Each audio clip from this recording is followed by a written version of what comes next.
Salud mental. La ciencia sí necesita del cerebro para expresarse, pero no es el cerebro exclusivamente el que da lugar a la conciencia. Por ejemplo, una práctica ancestral que es el yoga, hemos idolatrado la cabeza y la estructura más importante, que es el encéfalo, como el gran protagonista de nuestra historia. Y efectivamente juega un papel muy importante en nuestra historia. Que hay dos mentes, no hay una. Hay la mente ligada al hemisferio izquierdo y la mente ligada al hemisferio derecho. Por ejemplo, una abotonaba los botones de la camisa y el otro las desabotonaba. Le preguntaba a uno por una serie de sistemas qué le gustaría en la vida y decía decía una cosa y el otro y decía al otro. Entonces, a raíz de esto y de otros descubrimientos, se vio que dentro de nosotros hay dos mentes que muchas veces están en conflicto. ¿Qué ocurre? Que la que está ligada al hemisferio izquierdo es la dominante en nuestra cultura. La ciencia, la tecnología, la razón, la lógica, las reglas. Y la que está ligada al hemisferio derecho es la puerta al inconsciente. ¿Nuestra cultura qué hace? Nuestra cultura favorece todo lo que es el lenguaje, la matemática, la lógica, la razón, mientras que todo lo que es artístico, todo lo que es una dimensión más amplia, más sutil de la existencia, se olvida como si no existiera. Lo que el hemisferio derecho tiene es fundamentalmente dos tipos de capacidades y dos tipos de heridas. Las capacidades fundamentales que tiene son la capacidad de ver con amplitud y la creatividad. Es como si fueras a un bosque, el hemisferio izquierdo vería cada árbol y te diría exactamente qué es cada árbol. Esto es una secuoya, esto es un pino, esto es un abeto. El hemisferio derecho tiene la capacidad de ver con amplitud, te diría esto es un bosque. El hemisferio derecho ve las relaciones entre las cosas, el izquierdo no las ve, porque ve unidades independientes, no ve la conexión, es incapaz, como decía Steve Jobs, de connecting the dots, de conectar los puntos. Segunda gran capacidad del hemisferio derecho. La segunda gran capacidad del hemisferio derecho es la creatividad. La base de la creatividad es la imaginación. Sabemos que la imaginación depende fundamentalmente del hemisferio derecho. ¿Por qué lo sabemos? Por traumas que ha habido, traumatismos, por tumores, hemorragias, etcétera, que afectado al hemisferio derecho y entonces ha tenido un impacto en la capacidad de esa persona de imaginar. ¿Cuáles son las dos grandes traumas o heridas? Primero, todas aquellas heridas que han tenido que ver con el mundo de la conexión, cuando uno no se ha sentido querido, cuando uno se ha sentido valorado, cuando uno se ha sentido apreciado, cuando uno se ha sentido apoyado, esa herida, para que no estemos constantemente reviviéndola, la mandamos al hemisferio derecho. ¿Qué más está ahí? Ahí está todo aquello de nosotros, en la parte más, digamos, más oscura, que no queremos reconocer. Porque el hemisferio izquierdo está especializado en el juicio, mientras que el hemisferio derecho está especializado en la observación. Si te das cuenta, Mili, nosotros desde pequeñitos somos entrenados en el juicio. El juicio es etiquetar inmediatamente algo, fijarte en lo aparente, pasar rápidamente a lo siguiente, mientras que el hemisferio derecho está súper especializado en la observación. No solo en la observación de alguien o de algo, sino en la autoobservación. Como el hemisferio derecho ha sido relegado, ha sido considerado como que no es lo suficientemente importante, nosotros etiquetamos a los demás, nos etiquetamos a nosotros, pero no vemos la profundidad en los demás ni vemos la profundidad en nosotros. O sea, ante un gesto de una persona, un gesto que no te gusta, dices, qué barbaridad, qué antipática está hoy. O un día cometes un error, qué barbaridad, qué torpe que soy. Y has etiquetado. No has conocido, no has comprendido. Porque eso le corresponde al hemisferio derecho, pero el hemisferio izquierdo no le deja entrar al hemisferio derecho. O sea, tú hay cosas que harás muchísimo mejor que yo y algunas que yo a lo mejor hago mejor que tú. ¿Qué pasa? Que si tenemos que resolver un desafío, pues tú harás las cosas que se te dan especialmente bien en relación a ese desafío y yo haré las que se me dan bien y tú me dejas a mí actuar.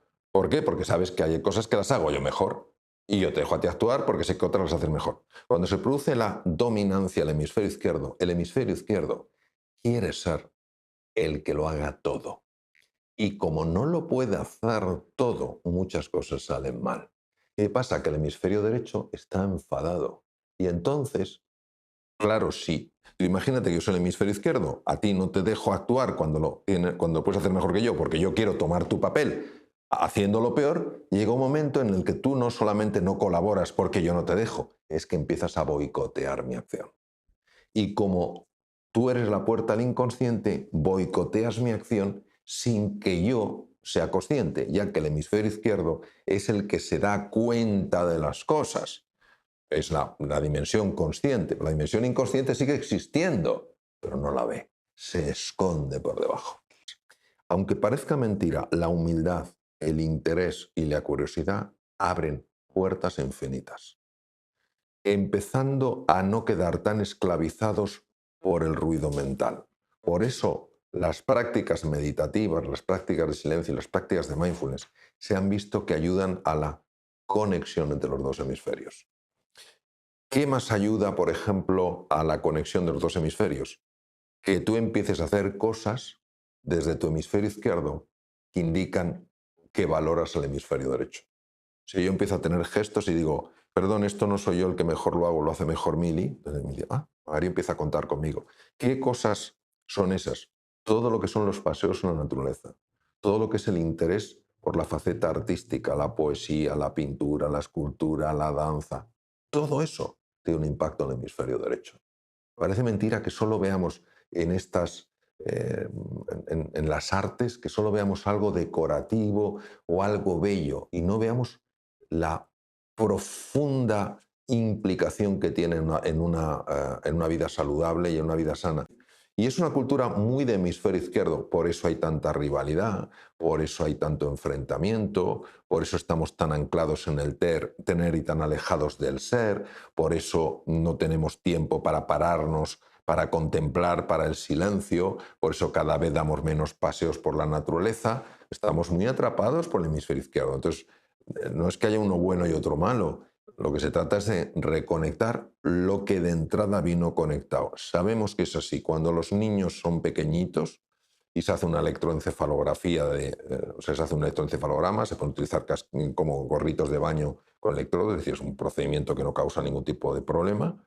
La conexión entre los hemisferios es brutal. Es el proceso de condicionamiento cultural lo que hace que el hemisferio izquierdo se convierta en el dominante. Mira, eh, hace años, sin ninguna duda, hace bastantes años, las tribus nativas de los distintos lugares eran capaces de tener una conexión con la naturaleza absolutamente sorprendente. Hace poco estuve ayer en un programa de televisión con una médico, su marido es un gran antropólogo muy reconocido en América Latina y estuvieron en la selva del Perú. Entonces una mujer, una vez que estaba ahí, se le dobló el tobillo y tuvo un esguince importante, se llama un esguince tipo 2-3, ¿no? El 4 es cuando se ha roto el tendón, pero 2-3, o sea, muy importante, se le hincha no sé cuántos, el tobillo. Entonces ella buscó lo que había por ahí para hacerle una inmovilización. Y fue el chamán que había por ahí, mezcló una serie de cosas, le quitó toda especie de vendaje que había hecho mi amiga, que mi amiga decía, me está destrozando el vendaje que he hecho con lo difícil que me ha sido. Y le puso eso, dijo unas cuantas cosas, no hay ningún producto hoy en día que tenga ese efecto, que conozcamos, y la señora se recuperó inmediatamente y estuvo por la noche bailando. Es decir, hay una conexión con la naturaleza que hemos perdido. Entonces vemos a la naturaleza y digo, a ver, ¿qué saco yo de este árbol? Pero hemos perdido esa conexión en el mundo civilizado. Esa conexión es la propia del hemisferio derecho. Lo mismo que la espiritualidad. La espiritualidad bien entendida es una conexión con el misterio. Y eso no viene del utilitarismo. Eso viene de un hemisferio derecho que es capaz de captar realidades mucho más hondas que las que captan nuestros sentidos.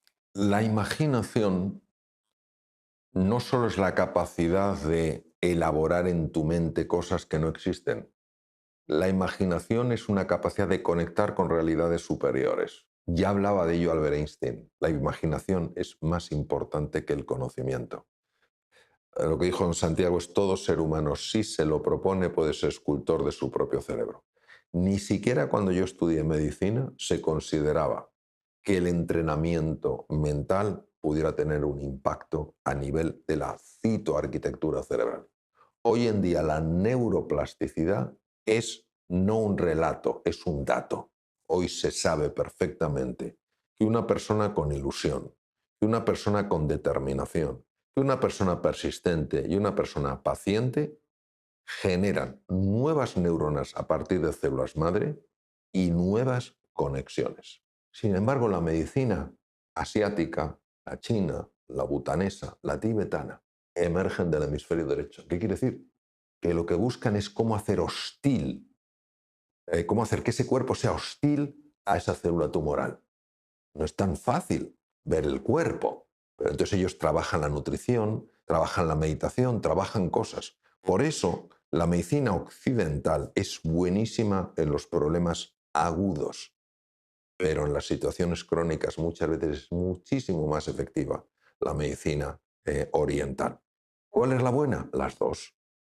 La integración de las dos. Hay cosas que se van a beneficiar de una medicina occidental. Por ejemplo, abordaje occidental, cáncer de mama, cirugía de cáncer de mama, cirugía, radioterapia, quimioterapia. ¿Importante? Sí. Medicina oriental, abordaje oriental, practique la meditación, cuide la nutrición, haga ejercicio físico. Resultado, 50% menos de reaparición del tumor. Los dos de la mano. ¿Qué ocurre? Que cuando estamos muy dominados por el hemisferio izquierdo, al volvernos arrogantes, no me cuente usted tonterías, no me diga usted que cambiando un poco la nutrición, no me diga usted que con la meditación me está contando usted tonterías. No, no son tonterías, son realidades. Basta explorar un poco en ciencia, basta explorar un poco y abrir un poco la mente para darse cuenta de que han llegado a abordajes que nosotros ni se nos pasa por la cabeza. ¿Quiere decir que los nuestros no sirven? No, quiere decir que son incompletos. Entonces, una medicina de calidad es una medicina más completa. ¿Quiere eso decir que yo todos los problemas que tengo los voy a solucionar con meditación? Claro que no, eso es uno de los grandes errores. Pero si tengo otros recursos, aparte de lo que técnicamente es sofisticado, ¿por qué no los voy a usar? Entonces, ese grupo de neuronas se está activando. Y yo simultáneamente estoy activando otro grupo de neuronas en el cerebro emocional, el sistema límbico, cuando estoy recordando algo realmente bonito de mi vida.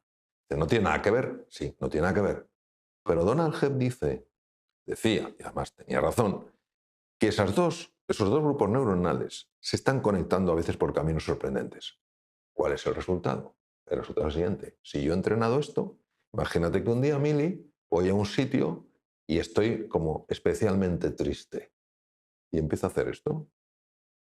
Y de repente empiezo a encontrarme mejor.